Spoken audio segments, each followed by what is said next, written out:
Hello, people of the interwebs. This is Awen of Primal Druidry, and I am here to simply record a commentary on a video I recorded about a year ago called Living Druidry, where I made it very abundantly clear in the first 15 seconds of recording, and then again reiterated in the video description, this is not a history lesson.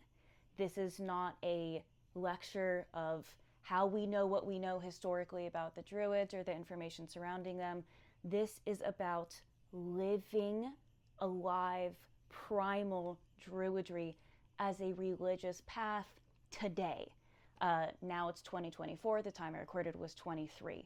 So given that I made that abundantly clear in the very beginning of the video and in the description of it, it has been just sort of a eyebrow raising or eyebrow cocking worthy for me to continue to get some of the comments that I've gotten that in large part some of it boils down to the video wasn't historical enough.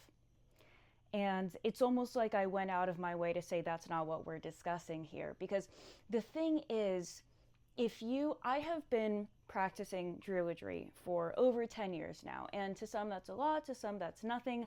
I'm privileged and blessed to know actual elders who have been practicing for decades on decades. So I'm simply saying it as a statement of fact.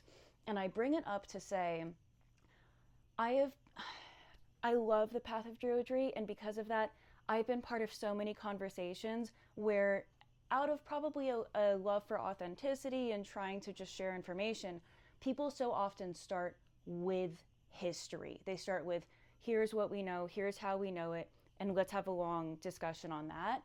And while that's very valuable and very interesting, and scholarship is crucial to the Druidic perspective, that's how you never get anywhere. That is how you stay lost in the weeds of history. And if you're trying to have a historical conversation, good, more power to you. That's the way to do it.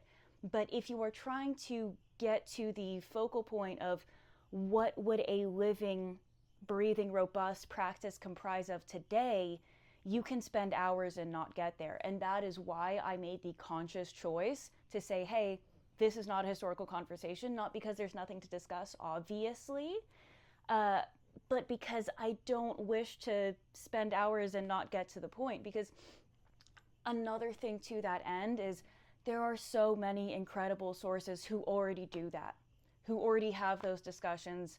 If you go to ADF, the website, or OBOD, there are already reading lists that you can find there. There are some that I can refer you to if you get in touch with me. The thing is, I just frankly, if I go out of my way to say, hey, let's have a conversation on living, breathing Druidry today. I'm from America. I am born and raised in Los Angeles. This is a breathing practice, a religious path to me. That's the perspective from which I'm talking about it. I don't especially appreciate people just flat out ignoring that and going, well, why aren't you talking about history? I never said I would. Sometimes I will reference it. There are aspects of Brian law that I find hilarious, especially I believe I've referenced before the fact that there was and part of Brian law where if a husband sexually neglected his wife, he had to pay a fine. There's stuff about it that's very funny and well worth reading. But when I say things like, we have infamously sparse, limited information, and then some of you very passionate, dare I say, pedantic individuals in the comments or my messages want to say, well, actually, do you know about Brian law?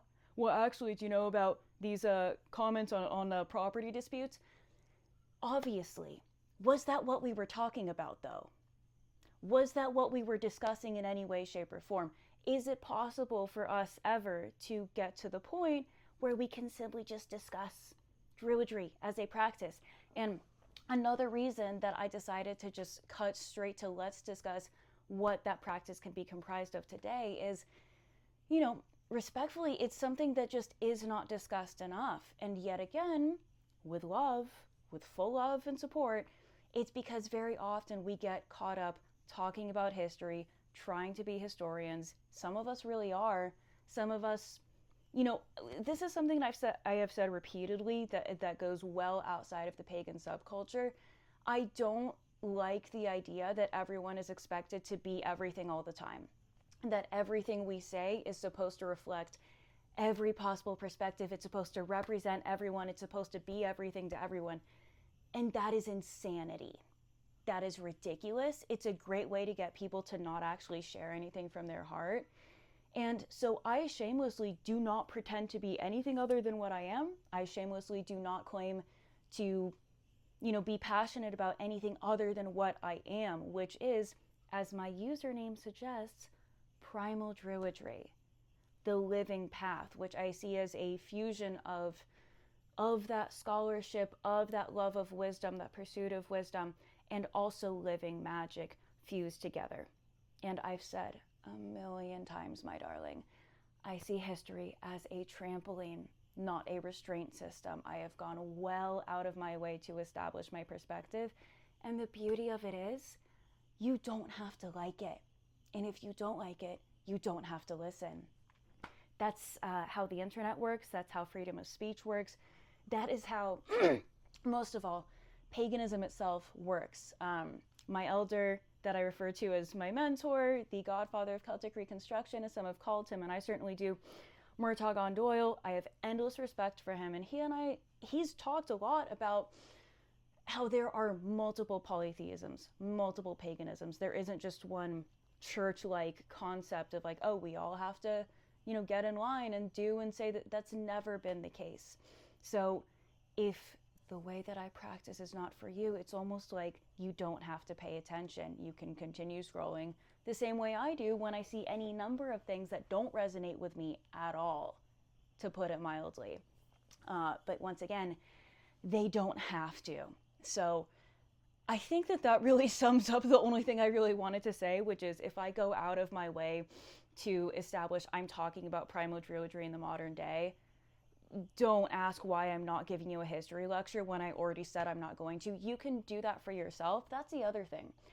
I don't really believe in doing an amateur version of what people have already done, if not to perfection, then already very well. Again, there are already historians that have focused on this.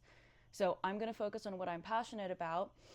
And I sort of already covered this in my video on my journey from, pardon me, friends, being a full-on vegan vegetarian for an entire lifetime to eating meat as part of my spirituality, as my meat eating is deeply religious to me now.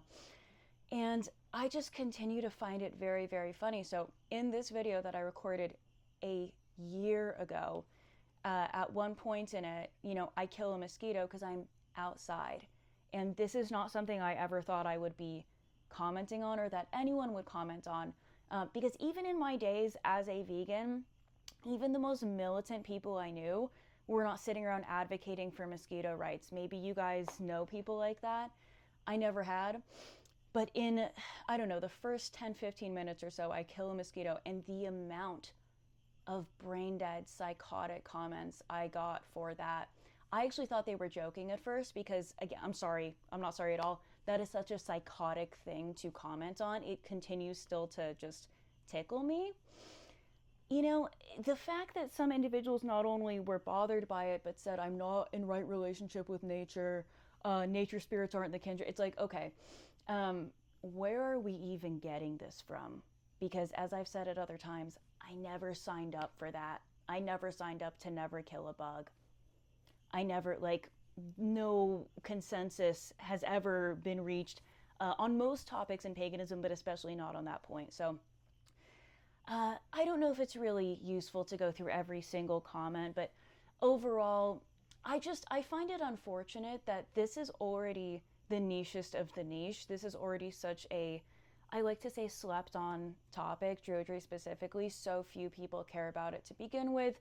So few people actually have any real passion for it. So the fact that the few of us that do, so many of that tiny, tiny minority choose to nitpick and get confrontational and weirdly aggressive and start or try to start intellectual fights with each other over nothing is just really, it's unfortunate to me, and I would say it's disappointing, but frankly, people acting like that is why I don't have any attachment to isms, to organizations, to institutions, and I haven't for a long time, because as much as I love collaborating with fellow practitioners when I can, there's something unique about that, you know, it's incomparable to solo practice. Solo practice has its own beauty, but group workings, group rituals have their own just radiance to them. There's something incomparable about it. However, I will always take a step back a little bit when people start acting weird like that,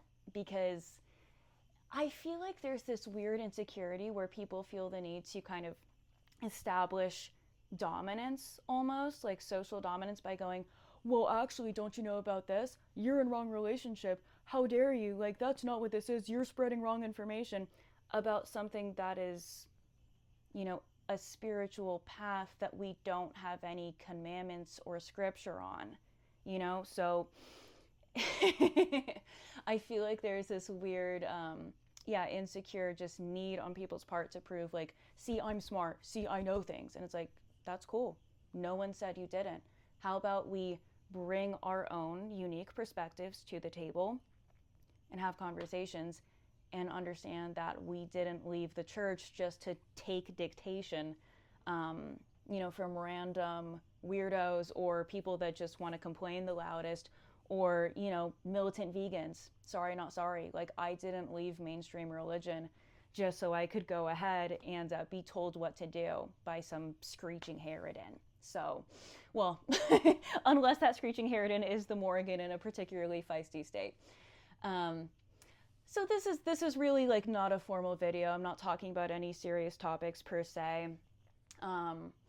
But I'm looking forward to, as some of you perhaps know, I'm speaking at Pagan Pride this year, and I will be discussing the Morrigan herself. I will be discussing the Great Queen, and we actually will be getting into the lore. We will be getting into the myths where she's referenced, as well as fully unhinged, informal UPG, my personal relationship to her. So it'll be part the lore, part relationship, part what we can actually do to connect with her, and not just her, but really, like, how do we build relationships with deity, you know, overall, like, what does that even mean? Because I feel like there's, you know, we spend so much time doing this weird nitpicking thing, where we are trying to, like, establish dominance over each other instead of actually having conversations about, you know, the craft, supposedly what we're all doing here, like the actual path of various paganisms, as Murtaugh would say, paganisms plural. So, you know, just a thought, just to float that out there. So for those of you that do watch my videos and are generally sane people, I appreciate you. For those that watch and, you know, like to pick fights about me killing mosquitoes, I really can't help you. There's nothing I or anyone else can say that will actually help you. I think you need mental help, straight up. If my killing a mosquito is offensive to you, and you feel the need to share that with me and tell me that I'm in a wrong relationship with nature, you need psychiatric intervention. Plain and simple. So anyways, guys, thank you. This is a cool short little video, and I'm going to proceed doing what I do. I'm editing a video that's going to come out this Friday where I speak to a bodybuilder and, you know, who has a very holistic, very practical kind of approach. And I say holistic in a practical sense, and like, manage your stress, get enough sleep, meditate. Not all your progress is in the gym. It's also in the rest of your life. So anyways, I appreciate you guys. Come see me at Pagan Pride. If you are at all local, it'll be in Long Beach. Just go to their website if you want the information. Thanks kindly.